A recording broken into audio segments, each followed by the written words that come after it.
Hi welcome back to turn to ലേൻ്റെ മറ്റൊരു വീഡിയോയിലേക്ക് സ്വാഗതം. ഹയർ സെക്കൻഡറി 1ാം വർഷ ഹയർ സെക്കൻഡറി പരീക്ഷ എഴുതുന്ന വിദ്യാർത്ഥികൾക്ക് വേണ്ടിയിട്ടുള്ള ടേൺ ടു ലേൻ്റെ ക്ലാസ്സാണ്. പരീക്ഷയ്ക്ക് 50 ദിവസത്തിൽ താഴെ മാത്രമാണ് നമുക്ക് ഇനി സമയമുള്ളത്.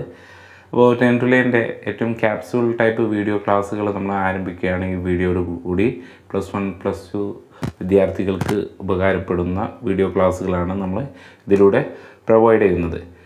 +1 ഹിസ്റ്ററിയിൽ നമുക്ക് വാലുവേഷനുള്ള അല്ലെങ്കിൽ നമുക്ക് പഠിക്കേണ്ടതായിട്ടുള്ള രണ്ടാമത്തെ തീമാണ് റൈറ്റിംഗ് ആൻഡ് സിറ്റി ലൈഫ്, എഴുത്തും നഗരജീവിതം. അതിൽ പ്രധാനമായിട്ടും നമ്മൾ പഠിക്കുന്നത് നമ്മൾ ബാക്കിൽ കാണുന്ന മെസപ്പൊട്ടോമിയൻ സംസ്കാരത്തെക്കുറിച്ചാണ്, മെസപ്പൊട്ടോമിയൻ സിവിലൈസേഷനെ കുറിച്ചാണ്. അപ്പോൾ അതുമായി ബന്ധപ്പെട്ട വീഡിയോ ക്ലാസ്സാണ് നമുക്ക് നോക്കാനുള്ളത്. അപ്പോൾ എന്താണ് മെസപ്പൊട്ടോമിയൻ സിവിലൈസേഷൻ, എന്താണ് അവരുടെ പ്രത്യേകത, ഇതൊക്കെയാണ് നമ്മളിന്ന് ചർച്ച ചെയ്യുന്നത്. മെസപ്പൊട്ടോമിയ നിങ്ങൾക്ക് മാപ്പിൽ കാണാം. മെസപ്പൊട്ടോമിയ എന്നുള്ളത് 2 നദികൾക്കിടയിലുള്ള പ്രദേശം എന്നാണ് മെസപ്പൊട്ടോമിയ എന്നുള്ള വാക്കിൻ്റെ അർത്ഥം തന്നെ. ആ 2 നദികൾ എന്ന് പറഞ്ഞിട്ടുണ്ടെങ്കിൽ ടൈഗ്രീസും അതുപോലെ തന്നെ യൂഫ്രട്ടീസുമാണ്. അത് മനസ്സിലാക്കാം.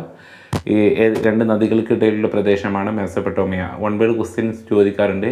മെസപ്പൊട്ടോമിയ എന്ന വാക്കിൻ്റെ അർത്ഥം എന്താണ്, ഏതൊക്കെയാണ് നദികൾ എന്നുള്ളത്. അതുപോലെ തന്നെ മാപ്പ് ക്വസ്റ്റ്യനും ഉണ്ടാകാറുണ്ട്. അപ്പോൾ നോക്കുക, സിറിയൻ ഡെസേർട്ട്, അതുപോലെ തന്നെ ഇന്നത്തെ ഫലസ്തീന്, അതുപോലെ തന്നെ പേർഷ്യൻ ഗൾഫ്, മെഡിറ്ററേനിയൻ സീ, ഇതൊക്കെ റെഡ് സീ, ഇതൊക്കെ സാധാരണഗതിയിൽ അടയാളപ്പെടുത്താറുണ്ട് എന്നുള്ളതാണ്. നമുക്ക് നേരിട്ട് ഡീറ്റെയിൽഡ് ആയിട്ട് പോവാം. മെസപ്പൊട്ടോമിയ എന്ന വാക്കിൻ്റെ അർത്ഥം 2 നദികൾക്കിടയിലുള്ള പ്രദേശം. നേരത്തെ പറഞ്ഞതുപോലെ തന്നെ യൂഫ്രട്ടീസ് അതുപോലെ തന്നെ ടൈഗ്രീസ് നദിക്കിടയിലുള്ള പ്രദേശമാണ് മെസപ്പൊട്ടോമിയ എന്നുള്ളത്. ഇത് ഇന്നത്തെ ഇറാഖിൻ്റെ ഭാഗമാണ് എന്ന് മനസ്സിലാക്കുക. മെസപ്പൊട്ടോമിയയുടെ ദക്ഷിണഭാഗം സുമാർ അഖാഡ് എന്നുള്ളതും ഉത്തരഭാഗം നോർത്തേൺ സൈഡ് അസീറിയ എന്നുള്ളതും, അതുപോലെ തന്നെ അവിടുത്തെ ആദ്യ ഭാഷ സുമേറിയൻ ആണ്. അതുപോലെ തന്നെ മറ്റു ഭാഷകൾ അവിടെ ഉണ്ടായിരുന്നത് അക്കാഡിയൻസും അരാമിക്കും ആയിരുന്നു എന്നുള്ളത് മനസ്സിലാക്കുക. മെസപ്പൊട്ടോമിയൻ സംസ്കാരത്തെക്കുറിച്ചുള്ള സോഴ്സുകൾ, അവയെക്കുറിച്ചുള്ള വിവരങ്ങൾ നമുക്ക് ഏതൊക്കെ സ്രോതസ്സിലൂടെയാണ് നമുക്ക് ലഭിക്കുന്നത് എന്ന് നോക്കാം. സാധാരണഗതിയിൽ പുരാതന സംസ്കാരങ്ങളെക്കുറിച്ച് നമ്മൾ ലഭിക്കുന്ന വിവരങ്ങൾ അവിടെ നിലനിന്നിരുന്ന കെട്ടിടങ്ങളിൽ നിന്ന്, അതുപോലെ തന്നെ പ്രതിമകളിൽ നിന്ന്, ആഭരണങ്ങളിൽ നിന്ന്, ശവക്കല്ലറകളിൽ നിന്ന്, അതുപോലെ തന്നെ മറ്റു ഉപകരണങ്ങളിൽ നിന്നും, അതുപോലെ തന്നെ മുദ്രകളിൽ നിന്നും ലിഖിതങ്ങളിൽ നിന്നുമൊക്കെയാണ് നമ്മൾ മെസപ്പൊട്ടോമിയയെക്കുറിച്ചുള്ള വിവരങ്ങൾ നൽകുന്നത്. മെസപ്പൊട്ടോമിയൻ ഭൂമിശാസ്ത്രമാണ് സ്ഥിരമായിട്ട് ചോദിക്കുന്ന ഒരു ഏരിയയാണ്. വ്യത്യസ്തമായിട്ടുള്ള ഭൂമിശാസ്ത്ര പരിസ്ഥിതികളിലുള്ള പ്രദേശമാണ് മെസപ്പൊട്ടോമിയ എന്നുള്ളത്. അതിൻ്റെ ഭൂമിശാസ്ത്രം ഇങ്ങനെ നമുക്ക് പഠിക്കാം. അതായത് മെസപ്പൊട്ടോമിയൻ ഭൂമിശാസ്ത്രം എങ്ങനെയാണ്, അതിൻ്റെ വടക്ക് കിഴക്ക് നോർത്ത് ഈസ്റ്റേൺ സൈഡ് സമതലങ്ങളാണ്, മലനിരകളും സമനിലങ്ങളായിട്ടുള്ളതാണ്. അവിടെ മഴയുടെ ലഭ്യത കൂടുതലാണ്. അതുകൊണ്ട് തന്നെ അവിടെയാണ് കൃഷിയുടെ ആരംഭം അവിടെയായിരുന്നു എന്നുള്ളത്. നോർത്തേൺ സൈഡിലെ പുൽമേടുകളാണ്. അപ്പോൾ എന്തുകൊണ്ടും അവിടെ അനുയോജ്യമായിട്ടുള്ള തൊഴിൽ എന്ന് പറഞ്ഞാൽ കാലുമേയ്ക്കലാണ് എന്നുള്ളതാണ്. ദെൻ കിഴക്ക് ഭാഗത്ത് ഈസ്റ്റേൺ സൈഡിൽ ടൈഗ്രീസ് നദിയുടെ പോഷക നദികൾ, ഇറാൻ മലനിരകളിലേക്കുള്ള വാർത്താവിനിമയം, അതുപോലെ തന്നെ ചരക്ക് ഗതാഗതം, ഇതൊക്കെയാണ് ഇവിടെ ഉണ്ടായിരുന്നത്. ദെൻ തെക്കൻ സൈഡിലാണെങ്കിൽ മരുഭൂമിയാണ്. അവിടെയാണ് ആദ്യ നഗരങ്ങൾ വന്നിട്ടുള്ളത്.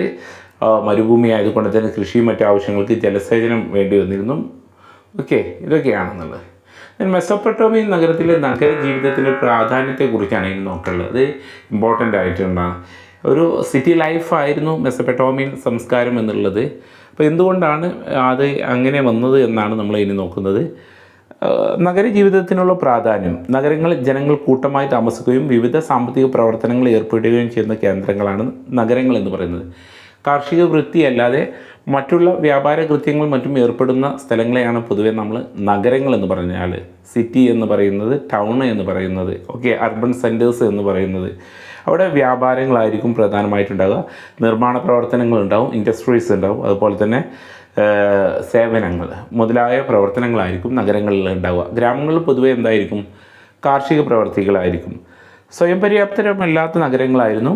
നഗരങ്ങളും ഗ്രാമങ്ങളും തമ്മിലുള്ള പരസ്പര ആശ്രയത്വമാണ് മെസൊപ്പൊട്ടേമിയ നഗരത്തിൻ്റെ പ്രത്യേകത. ഒരിക്കലും ഓരോ നഗരവും എന്തല്ല, സ്വയം പര്യാപ്തമല്ല. അവർക്ക് വേണ്ട മറ്റുള്ള സാധനങ്ങൾ മറ്റുള്ള പ്രദേശങ്ങളിൽ നിന്ന് അവർ ആശ്രയിച്ച് കൊണ്ടുവരുന്നതാണ്. അപ്പോൾ അതുകൊണ്ട് തന്നെ നഗരങ്ങളും ഗ്രാമങ്ങളും തമ്മിൽ പരസ്പരം ആശ്രയിക്കുന്ന ഒരു രീതിയാണ്. ഇപ്പോൾ ഉപകരണങ്ങൾ, ആഭരണങ്ങൾ മറ്റും നഗരങ്ങളിൽ നിന്നും, അവർക്ക് വേണ്ട ഭക്ഷണ സാധനങ്ങൾ ഗ്രാമങ്ങളിൽ നിന്നും. ഓക്കെ, ദെൻ തൊഴിൽ വിഭജനം ഉണ്ടായിരുന്നു. അതുപോലെ തന്നെ സാമൂഹിക സംഘടന, സാമ്പത്തിക പ്രവർത്തനങ്ങൾ, ഓക്കെ, ഇതെല്ലാം അവിടെ ഉണ്ടായിരുന്നു എന്നുള്ളത്. ഓക്കെ, ദെൻ സാധനങ്ങളുടെ കൈമാറ്റം. ഒരു ഇൻഡസ്ട്രിയൽ അല്ലെങ്കിൽ അർബണൈസ്ഡ് സെൻറ്റർ ആയതുകൊണ്ട് തന്നെ ഭക്ഷ്യ വിഭവങ്ങൾ സുലഭവും അതുപോലെ തന്നെ ധാതു വിഭവങ്ങൾ കുറവുമായിരുന്നു എന്നുള്ളതാണ് മെസൊപ്പൊട്ടേമിയയുടെ മറ്റൊരു പ്രത്യേകത. അതുപോലെ തന്നെ അവർ സാധനങ്ങൾക്ക് വേണ്ടിയിട്ട് ആശ്രയിച്ചതാണ്. തുണിത്തരങ്ങൾക്കും തടികൾ, ലോഹങ്ങൾക്ക് വേണ്ടിയിട്ട് ഇറാന്, അതുപോലെ തന്നെ തുർക്കി, ഈ ഭാഗങ്ങളിൽ നിന്ന്. ഓക്കെ, അപ്പോൾ അത് എങ്ങനെയാണ് കൊണ്ടുവന്നിട്ടുള്ളത്? ചരക്ക് ഗതാഗതം അത് കനാലുകളിലൂടെയും അതുപോലെ തന്നെ തോടുകളിലൂടെയും മറ്റുള്ള നദികളിലൂടെയായിരുന്നു അവർ ചരക്ക് ഗതാഗതം നടത്തിയിട്ടുള്ളത് എന്നുള്ളത്. ദെൻ മെസൊപ്പൊട്ടേമിയൻ സംസ്കാരം പഠിക്കുമ്പോൾ ഏറ്റവും പ്രധാനപ്പെട്ടതാണ് അവിടുത്തെ എഴുത്തുവിദ്യ എന്നുള്ളത്. മെസൊപ്പൊട്ടേമിയൻ ആൻഷ്യൻ്റ് മെസൊപ്പൊട്ടേമിയയിലുള്ള എഴുത്തുവിദ്യ. എന്തിനാണ് അവർ എഴുത്തുവിദ്യ യൂസ് ചെയ്തിട്ടുള്ളത്? ഏത് തരത്തിലുള്ളതാണ് അവരുടെ എഴുത്തുവിദ്യ? ഇതൊക്കെ വളരെ പ്രശസ്തമായിട്ടുള്ള ചോദ്യങ്ങൾ വരുന്നുണ്ട്. ഓക്കെ, BC 3200 കൂടിയാണ് മെസൊപ്പൊട്ടേമിയയിലെ എഴുത്തുവിദ്യ ആരംഭിച്ചിട്ടുള്ളത്. മെസൊപ്പൊട്ടേമിയ കളിമൺ ഫലകങ്ങളിൽ, അഥവാ നമ്മൾ ഇഷ്ടിക പോലെയുള്ള കളിമൺ ഫലകങ്ങളിലായിരുന്നു എഴുതിയിരുന്നത്. നനഞ്ഞ കളിമണ്ണ് ഫലകത്തിൽ മൂർച്ചയുള്ള കമ്പ് കൊണ്ട് ആപ്പിൻ്റെ ആകൃതിയിലുള്ള ചിഹ്നങ്ങൾ പതിപ്പിക്കുകയായിരുന്നു. ഇങ്ങനെയുള്ളതിനെയാണ് ക്യൂണിഫോം എന്ന് പറയുന്നത്. ഓക്കെ, അതിനുശേഷം ഇങ്ങനെ രേഖപ്പെടുത്തിയ ഒരു ഇഷ്ടികയിലെ രേഖപ്പെടുത്തി അത് നനഞ്ഞ ഇതിന്മേൽ രേഖപ്പെടുത്തി പിന്നീട് അത് എന്ത് ചെയ്യുന്നു, വെയിലത്ത് ഉണക്കി, ഫലങ്ങൾ വെയിലത്ത് ഉണക്കിയെടുക്കുന്ന രീതിയാണ് എന്നുള്ളത്.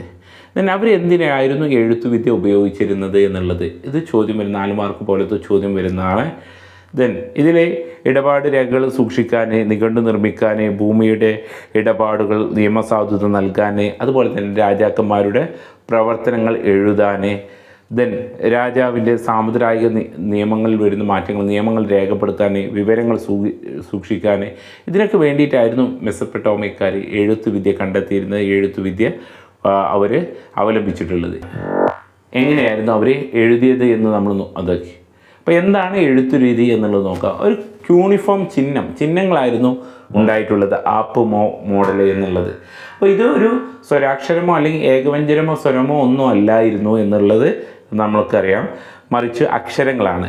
ഈ ഫലകം എഴുതുന്ന ആൾ അല്ലെങ്കിൽ എഴുത്തുവിദ്യ അറിയണമെങ്കിൽ ധാരാളം ചിഹ്നങ്ങൾ അദ്ദേഹത്തിന് പഠിക്കേണ്ടി വന്നിരുന്നു, അല്ലെങ്കിൽ അവർക്ക് പഠിക്കേണ്ടതായിട്ടുണ്ടായിരുന്നു. അതുകൊണ്ട് തന്നെ ഇത് അതുപോലെ തന്നെ നനഞ്ഞ ഫലകം, ഈ ഇത്തരത്തിലുള്ള കളിമണ്ണ് കൈകാര്യം ചെയ്യാനുള്ള അറിവും ഉണ്ടായിരിക്കണം. അതുകൊണ്ട് തന്നെ ഇതൊരു പ്രയാസപ്പെട്ട രീതിയായിരുന്നു. സമൂഹത്തിലെ എല്ലാ വിഭാഗം ആൾക്കാർക്കും ഇത്തരത്തിലുള്ള സാക്ഷരതകൾ ഇല്ലായിരുന്നു എന്നുള്ളത്. എഴുത്ത് എന്നൊരു വിദഗ്ധമായിട്ടുള്ള ഒരു കരകൗശല വിദ്യയായിരുന്നു. ശബ്ദങ്ങളോ ദൃശ്യരൂപത്തിലേക്ക് ആവിഷ്കരിക്കുന്ന ഭൗതിക നേട്ടം കൂടിയാണ് എഴുത്ത് എന്ന് പറയുന്നത്. അപ്പോൾ അവിടുത്തെ സാക്ഷരത നമുക്ക് നോക്കാം. വളരെ ചുരുക്കം ആളുകൾക്ക് മാത്രമേയാണ് എഴുതാനും വായിക്കാനും അറിയുമായിരുന്നുള്ളൂ. ചിഹ്നങ്ങൾ വളരെ സങ്കീർണമായിരുന്നു, അവ പഠിക്കുക എളുപ്പമായിരുന്നില്ല. രാജാവ് സാക്ഷരനാണെങ്കിൽ അതൊരു നേട്ടമായി. ലിഖിതങ്ങളിൽ ഭരിക്കുന്ന രാജാവ് എഴുതാനും അറിയുന്ന ആളാണെങ്കിൽ അത് ഒരു നേട്ടമായി ലിഖിതങ്ങളിൽ രേഖപ്പെടുത്തിയിരുന്നു എന്നുള്ളതാണ് പറയുന്നത്. ഇനി നഗരവൽക്കരണത്തെക്കുറിച്ച്, ദക്ഷിണ സദേൺ മെസൊപ്പൊട്ടേമിയയിലെ അർബണൈസേഷനെ കുറിച്ചാണ് നമുക്കിനി നോക്കാനുള്ളത്. BC 5000 മുതൽ ദക്ഷിണ മെസൊപ്പൊട്ടേമിയയിൽ അധിവാസ കേന്ദ്രങ്ങൾ, താമസിക്കുന്ന കേന്ദ്രങ്ങളിൽ വികാസം പ്രാപിക്കുകയുണ്ടായി. ഇവയിൽ നിന്ന് 3 തരത്തിലുള്ള നഗരങ്ങൾ, മെസൊപ്പൊട്ടേമിയൻ സദേൺ സൈഡിലെ 3 തരത്തിലുള്ള നഗരങ്ങൾ ഉണ്ടായിട്ടുണ്ട്. ഒന്ന് ക്ഷേത്രങ്ങൾക്ക് ചുറ്റുമായി വന്നിട്ടുള്ള നഗരങ്ങൾ, രണ്ടാമത്തെ വ്യാപാര കേന്ദ്രങ്ങളായി വികസിച്ച നഗരങ്ങൾ, പിന്നെ രാജകീയ നഗരങ്ങൾ. ഏതൊക്കെയാണ് 3 ഒന്ന് ക്ഷേത്രങ്ങൾക്ക് ചുറ്റുമായിട്ട് വളർന്നു വന്ന നഗരങ്ങൾ, 2 വ്യാപാര കേന്ദ്രങ്ങളായിട്ട് വികസിച്ചവ, 3 രാജകീയ നഗരങ്ങൾ. അപ്പോൾ ഇത് എങ്ങനെയാണെന്ന് നമുക്ക് ഡീറ്റെയിൽഡ് ആയിട്ട് നോക്കാം. മണ്ണിഷ്ടിക കൊണ്ട് പണിത ചെറു ക്ഷേത്രങ്ങളാണ് ആദ്യം ഉണ്ടായിരുന്നത്. ഒരു ക്ഷേത്രം അതിന് ചുറ്റും പിന്നീട് നഗരങ്ങളായിട്ട് രൂപാന്തരം പ്രാപിക്കുന്നതാണ്. അപ്പോൾ മണ്ണിഷ്ടികകൾ കൊണ്ട് ചെറു ക്ഷേത്രങ്ങളാണ് ആദ്യം ഉണ്ടായിരുന്നത്. ഊറിലെ ചന്ദ്രദേവൻ, ഇനാന എന്നിവരുടെ വാസസ്ഥലങ്ങളായിരുന്നു ആദ്യകാലത്തെ ക്ഷേത്രങ്ങളായിട്ടുള്ളത്. കാലക്രമേണ നടുമുറ്റമായി ധാരാളം മുറികളും കവാടങ്ങളും കൂടിയ പുറംമതിൽ വലിയ ക്ഷേത്രങ്ങളുണ്ടാക്കി. ജനങ്ങൾ ധാന്യം, അതുപോലെ തന്നെ തൈര്, മത്സ്യം എന്നിവ ദൈവത്തിന് വേണ്ടിയിട്ട് സമർപ്പിക്കും. പിന്നീട് അതൊരു വ്യാപാര കേന്ദ്രമായിട്ട് മാറി അതിന് ചുറ്റുമെന്നുള്ളത്. ക്ഷേത്രങ്ങൾ ആരാധനാലയം എന്നതിനും അപ്പുറം സാമ്പത്തിക പ്രവർത്തനങ്ങൾ നടക്കുന്ന കേന്ദ്രം കൂടിയായിരുന്നു. ഉൽപാദന പ്രവർത്തനങ്ങൾ, അതായത് എണ്ണയാട്ടൽ, ധാന്യം പൊടിക്കൽ, അതുപോലെ തന്നെ തുന്നലും നെയ്ത്തും, ഇതൊക്കെ ക്ഷേത്രത്തിന് ചുറ്റുമായിട്ട് നടന്നിരുന്നു എന്നുള്ള ഉൽപാദന പ്രവർത്തനങ്ങൾ സംഘടിപ്പിച്ച് ക്ഷേത്രം ഒരു പ്രധാന നഗരസ്ഥാപനമായിട്ട്.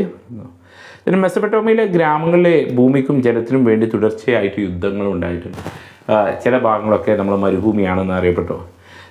യുദ്ധത്തിൽ ജയിച്ച മുഖ്യന്മാർ അനുയായികൾക്ക് കൊള്ള മുതൽ വിതരണം ചെയ്യും. ദൈവങ്ങൾക്കുള്ള കൊള്ള മുതൽ അവർ സമർപ്പിക്കുകയൊക്കെ ചെയ്യാറുണ്ടായിരുന്നു. ക്ഷേത്ര സമ്പത്ത് ഫലപ്രദമായിട്ട് വിതരണം ചെയ്യുന്നതിലൂടെ ജനങ്ങളുടെ മേൽ നിയന്ത്രണം സ്ഥാപിക്കാൻ രാജാക്കന്മാർക്ക് സാധിച്ചു എന്നുള്ളതാണ്. യുദ്ധ തടവുകാരെയും പ്രാദേശിക സമൂഹത്തെയും ക്ഷേത്രങ്ങളിൽ പണിയെടുപ്പിച്ചിരുന്നു. ക്ഷേത്രത്തിന് ചുറ്റുമുള്ള എക്കണോമിക് ആക്ടിവിറ്റീസിൽ യുദ്ധ തടവുകാരായിട്ടുള്ള ആൾക്കാരെയും അതുപോലെ തന്നെ സാധാരണക്കാരെയും അതിലെന്ത് ചെയ്യുന്നു പണിപിടിക്കും. രാജാക്കന്മാർക്ക് വേണ്ടിയിട്ട് അവർ പണിയെടുത്തു. അവർക്ക് വേണ്ട റേഷൻ, വേണ്ട സാധനങ്ങളും സേവനങ്ങളും ആര് നൽകി? രാജാവ് നൽകുന്നതാണ്. ഇനി നഗരജീവിതമാണ് നോക്കുന്നതെങ്കിൽ അവിടുത്തെ നഗരജീവിതത്തിൻ്റെ സവിശേഷത എന്ന് പറഞ്ഞാൽ ന്യൂക്ലിയർ ഫാമിലി ആയിരുന്നു. അണുകുടുംബമായിരുന്നു മെസൊപ്പൊട്ടേമിയൻ സമൂഹത്തിലുണ്ടായിരുന്നു. പിതാവായിരുന്നു കുടുംബത്തലവൻ.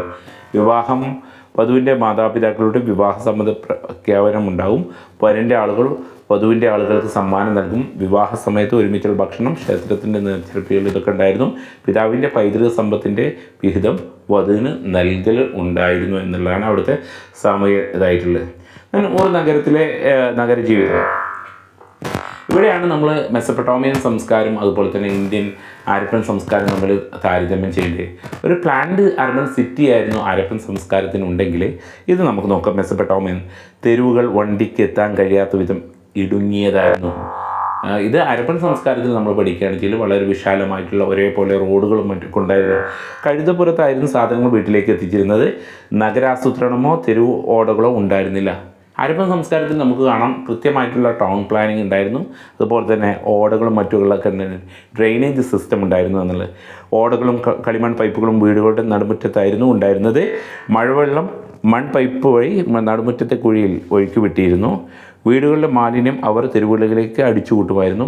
മഴവെള്ളം ചെളിയും വീട്ടിനകത്ത് കയറാതിരിക്കാൻ ഉമ്മറപ്പടികൾ ഉണ്ടായിരുന്നു. അതുപോലെ തന്നെ വീടിനകത്തുള്ള വെളിച്ചമത്തിന് ജനാലുകളുടെ ആയിരുന്നില്ല, നടുമുറ്റത്ത് തുറക്കുന്നു. അപ്പോൾ സ്വകാര്യത ലഭിക്കുന്ന അത്തരത്തിലുള്ള കാര്യങ്ങളൊക്കെയാണ് പറയുന്നത്. വീടുകളെക്കുറിച്ചുള്ള അന്ധവിശ്വാസം പറയുന്നുണ്ട്. ഉയർന്ന ഉമ്മറപ്പടി എന്ന് പറഞ്ഞിട്ടുണ്ടെങ്കിൽ സമ്പത്ത് കൊണ്ടുവരുമെന്നുള്ളതാണ്. മറ്റൊരു വീടിനെ നേരെ തുറക്കാൻ കഴിയാത്ത മുൻവാതിലുള്ള വീടുകൾ ഭാഗ്യമുള്ളവയാണ്. വീടിൻ്റെ മുൻവാതിൽ പുറമേക്ക് തുറക്കുകയാണെങ്കിൽ ഭർത്താവിന് ശല്യമായിരിക്കും, ഭാര്യ ഭർത്താവിന് ശല്യമായിരിക്കും. നഗര സെമിത്തേരിയിൽ രാജകുടുംബങ്ങളെയും സാധാരണക്കാരെയും അതുപോലെ തന്നെ ശരീരം അടക്കം ചെയ്തിരുന്നു. നഗര സെമിത്തേരി രാജകുടുംബത്തെയും അതുപോലെ തന്നെ സാധാരണക്കാരുടെയും അവർ ഒരേ രീതിയിലുള്ള ശവമടക്ക് രീതിയിൽ. ഇതാണ് ഊരിലെ നഗരജീവിതമെങ്കിൽ മാരി എന്നുള്ള നഗരത്തിലുള്ള നഗരജീവിതം എന്ന് പറഞ്ഞാൽ രാജകീയ തലസ്ഥാനമായിരുന്നു മാരി എന്നുള്ളത്. ഈ മാരിയുടെ പ്രത്യേകത, മറ്റുള്ള പ്രത്യേകത നോക്കുകയാണെങ്കിൽ BC 2000 ശേഷമാണ് മാരി അഭിവൃദ്ധിപ്പെടുന്നത്, അവർ സമ്പൽ സമൃദ്ധിയിലേക്ക് വരുന്നത്. കൃഷിയും കാലിമേക്കലുമായിരുന്നു അവിടുത്തെ പ്രധാനപ്പെട്ട തൊഴിൽ. ഡെയിലിയും കർഷകരും സാധനങ്ങൾ പരസ്പരം കൈമാറ്റം ചെയ്തിരുന്നു. പക്ഷേ ഇവർ തമ്മിൽ സംഘടനകളൊക്കെ നിലനിന്നിരുന്നു. മെസൊപ്പൊട്ടേമിയയിലെ പടിഞ്ഞാറൻ മരുഭൂമി നാടോടി സമുദായം കർഷക ഭൂമിയിലേക്ക് നുഴഞ്ഞുകയറ്റം നടത്തുകയുണ്ടായിരുന്നു.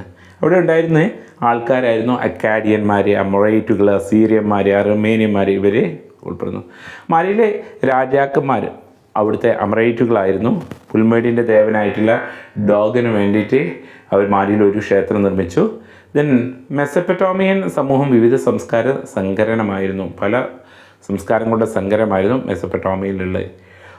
ഇടയ മേഖലയായിട്ടുള്ള ഒരു വ്യാപാര നഗരമായിരുന്നു മാരിയിൽ പ്രധാനപ്പെട്ടത് നമ്മൾ പറഞ്ഞു കൃഷിയും കാലിമേക്കലുമായിരുന്നു. യൂഫ്രട്ടീസ് നദിയുടെ തീരത്താണ് മാരി സ്ഥിതി ചെയ്തിരുന്നത്. തടി, ചെമ്പ്, വെളുത്തീയം, എണ്ണ, വീഞ്ഞ് എന്നിവ കയറ്റി ബോട്ടുകൾ മാരിയിൽ നിർത്തിയിടുമായിരുന്നു. ഉദ്യോഗസ്ഥർ ബോട്ടിലെ സാധനങ്ങൾ പരിശോധിച്ച് അതിന് നികുതി ഈടാക്കുകയും ചെയ്തിട്ടുണ്ടായിരുന്നു. മാരി സൈനികമായ ശക്തമല്ലെങ്കിലും അസാധാരണമായതും സമ്പൽ സമൃദ്ധിയുള്ള ഒരു പ്രദേശമായിരുന്നു മാരി എന്നുള്ളത്. അടുത്ത് സംസ്കാരത്തിലെ നഗരങ്ങൾ പറയുകയാണെങ്കിൽ മെസപ്പൊട്ടോമിയക്കാർക്ക് നഗരജീവിതം മൂല്യവത്തായിട്ടുള്ള ഒന്നായിരുന്നു. അപ്പോൾ സംസ്കാരങ്ങളും അടുത്തടുത്തായിട്ട് വിവിധ സംസ്കാരങ്ങളിൽപ്പെട്ട ആൾക്കാരെ അടുത്തടുത്തായിട്ടുള്ളതായിരുന്നു. യുദ്ധങ്ങളിൽ തകർന്ന നഗരങ്ങൾ അവർ കാവ്യങ്ങളിലൂടെ ഓർമ്മിപ്പിച്ചു. നഗരങ്ങളോട് അവർക്കുണ്ടായിട്ടുള്ള അഭിമാനമാണ് ഇത്തരത്തിലുള്ള കാവ്യങ്ങളിലൂടെ അവരിത് വരുന്നത്. ഇതിൽ ഏറ്റവും ഇമ്പോർട്ടൻ്റ് ആണ് എപ്പിക്സ് ഓഫ് ഗിൽഗമേഷ് എന്ന് പറയുന്നത്. ഓക്കെ, ഉറൂഖ് നഗരത്തിലെ രാജാവായിരുന്നു, വിദൂര നാടുകളെ കീഴടക്കി വീരനായകനായിരുന്നു. ഓക്കെ, അവസാനം അദ്ദേഹത്തിൻ്റെ സുഹൃത്തിൻ്റെ മരണം അദ്ദേഹത്തിന് കനത്ത ആഘാതം ഏൽപ്പിച്ചു. പിന്നീട് അദ്ദേഹം അനശ്വരതയുടെ രഹസ്യങ്ങൾ തേടി അദ്ദേഹം തിരിച്ചു വന്നു. പക്ഷേ അദ്ദേഹം അനശ്വരതയുടെ രഹസ്യങ്ങൾ തേടി പോവുകയും അദ്ദേഹം പരാജിതനായിട്ട് തിരിച്ചു വന്നു. അങ്ങനെ അദ്ദേഹം നഗരമതിൽ ഉലാത്തിക്കൊണ്ട് സ്വയം ആശ്വസിക്കാൻ ശ്രമിച്ചു. സ്വന്തം ജനങ്ങൾ പണിത നഗരത്തിൽ അദ്ദേഹം ആശ്വാസം കണ്ടെത്തി എന്നുള്ളതാണ്. അപ്പോൾ ഇതാണ് എപ്പിക് ഓഫ് ഗിൽഗമേഷ് എന്നുള്ളത്. അപ്പോൾ എഴുത്തുവിദ്യയുടെ ശേഷിപ്പായിട്ടുള്ളത് പറയുന്നത്, എഴുത്തുവിദ്യയുടെ ശേഷിപ്പിൽ പറയുന്നത് മെസപ്പൊട്ടോമിയൻകാർ എഴുത്തുവിദ്യയുടെ ശേഷിപ്പ് പറയുകയാണെങ്കിൽ കലണ്ടർ നിർമ്മാണം, അതുപോലെ തന്നെ ഗണിതശാസ്ത്രം എന്നീ രംഗങ്ങളിലേക്ക് മെസപ്പൊട്ടോമിയക്കാർ ലോകത്തിന് മഹത്തായിട്ടുള്ള സംഭാവന നൽകിയിട്ടുണ്ട്. അവരാണ് വർഷത്തെ 12 മാസങ്ങളായിട്ടും മാസത്തെ 4 ആഴ്ചകളായിട്ടും ഒരു ദിവസത്തെ 24 മണിക്കൂറായിട്ടും മണിക്കൂറിന് 60 മിനിറ്റുകളായിട്ടും തരംതിരിക്കുന്ന രീതി അവരാണ് കണ്ടെത്തിയിട്ടുള്ളത്. അതുപോലെ തന്നെ സൂര്യഗ്രഹണവും ചന്ദ്രഗ്രഹണവും നിരീക്ഷിക്കുകയും അവ ഉണ്ടാക്കുന്ന വർഷം, മാസം, ദിവസം എന്നിവയനുസരിച്ച് രേഖപ്പെടുത്തുകയും ചെയ്തു. അതുപോലെ തന്നെ ഗണിതശാസ്ത്രത്തിലേക്ക് നൽകിയിട്ടുള്ള സംഭാവനയിൽപ്പെടുന്നതാണ് ഗണിതത്തിലെ ഹരണം, ക്ഷേത്രഫലം, വർഗ്ഗമൂലം, കൂട്ടുപലിശ. ഇതെല്ലാം അവർ ഗണിതശാസ്ത്രത്തിന് നൽകിയിട്ടുള്ള സംഭാവനയാണ്. വിദ്യാർത്ഥികൾ സ്കൂളിൽ പഴയ എഴുത്തുഫലങ്ങൾ വായിക്കുകയും പകർത്തി വെക്കുകയും ഒക്കെ ചെയ്തിട്ടുണ്ടായിരുന്നു എന്നുള്ളതാണ്. അപ്പോൾ ഇത് സാധാരണഗതിയിൽ ചോദ്യം വരുന്നതാണ്, എന്താണ് മെസപ്പൊട്ടോമിയക്കാർ ലോകത്തിന് നൽകിയിട്ടുള്ള സംഭാവന എന്നുള്ളത്. അപ്പോൾ ഇതാണ് പ്രധാനമായിട്ടും ഈ പാഠത്തിലുള്ളത്. Okay, thank you.